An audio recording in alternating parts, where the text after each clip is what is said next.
Bismillahirrahmanirrahim. Welcome to another exciting journey of learning mathematics with Book Time publication. Today we will learn something new and exciting in mathematics grade 3, unit number 3, that is about fractions. And today we will learn about summary. Summary क्या है? इस unit के important points और कुछ important definitions जो इस unit में आपने सीखी होंगी उनको हमने रिकॉल करना है समरी के थ्रू। तो पहला पॉइंट क्या लिखा हुआ है जी? Fraction means an equal part of whole. तो आपने इस यूनिट में सीखा कि फ्रैक्शन का क्या मतलब है कि अगर हमारे पास कोई भी शेप है, मैं मिसाल लेता हूं, तो इसको मैंने ये 4 बराबर हिस्सों में तकसीम कर दिया, तो इनमें से कोई एक पार्ट अगर मैं सेलेक्ट करता हूं तो इसको मैथमेटिकली कैसे रिप्रेजेंट करूंगा? फ्रैक्शन की शक्ल में। इसका मतलब है 1/4। अब 1/4 का मतलब क्या होगा कि ये इसका न्यूमरेटर है, ये इसका डिनोमिनेटर है, और 1 जो आपने सेलेक्ट किया है, 4 जो कि आपके पास टोटल पार्ट्स हैं। और फ्रैक्शन होने के लिए तमाम पार्ट्स का इक्वल साइज होना बहुत ज़रूरी है, ठीक है, ये आपने याद रखना है। इसीलिए तो कहा जाता है कि fraction means an equal part of a whole. ये पूरा एक पार्ट था, इसमें से हमने इसके 4 बराबर हिस्से किए, तो फिर उनमें से एक हिस्सा सेलेक्ट किया, तो वो उसको फ्रैक्शन के जरिए हमने डिनोट कर दिया।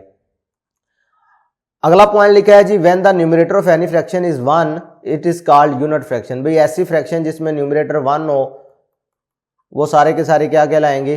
यूनिट फ्रैक्शन कहलाएंगे। देख रहे हो, इसमें न्यूमरेटर 1 है, डिनोमिनेटर चाहे जो मर्जी हो, न्यूमरेटर 1 है तो उसको यूनिट फ्रैक्शन कहेंगे। 2 or more fractions are said to be like fractions if denominator of all fraction are same, यानी इक्वल हो।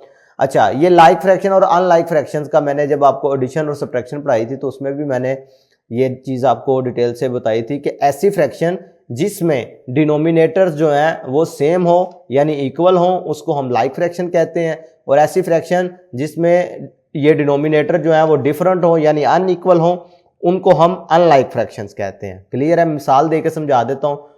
अगर फर्ज करें 2/5 लिखा है और इधर 3/5, तो देखो दोनों का डिनोमिनेटर सेम है, लिहाजा ये लाइक फ्रैक्शन है। अगर मैं 1/2 करता, इधर मैं 3/5 कर लेता, इनके दोनों के डिनोमिनेटर सेम नहीं है ना, तो लिहाजा ये अनलाइक फ्रैक्शन की एग्जांपल है।